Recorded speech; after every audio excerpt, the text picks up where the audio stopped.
Tadi stokin yang aku pakai. Kau tengok lah dia punya keladaknya Ni stokin yang aku pakai. Kalau anak kau orang pun stokin dia orang mesti macam ni. Belacan kan. Apa lagi? Guna je sabun badan makeover ni kau masuk lah. Aku memang tak ada sukat-sukat. Aku masuk je dalam ni. Kau pancurkan dia, pekat-pekat, jadikan dia air. Jangan risau. Kalau dah guna, boleh guna lagi sabun ni. Kau masukkan dia, koncap-encap je. Koncap-encapkan dia. Kalau lagi bagus, kau tunggu kelas semalaman. Anak aku baru tadikah tapi dia balik sekolah. Ya Allah, bau dia. Bukan bau anak ayam. Dah tak tahu bau apa dah. Dekat kola-kola, kat baju dia, kat tudung-tudung. Alah, mak ketuan. Tadikah tau. Kalau yang sekolah rendah, sekolah menengah lagi dahsyat kan.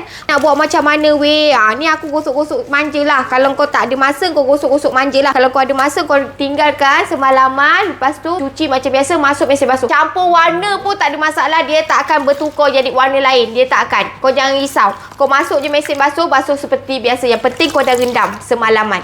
Alright. Tak sampai 5 minit aku rendam. Dia dah nampak result. Kotor-kotor dia dah keluar. Tapi lagi lama rendam, lagilah bagus. Sebelumnya macam gini. Selepas dia dah macam gini.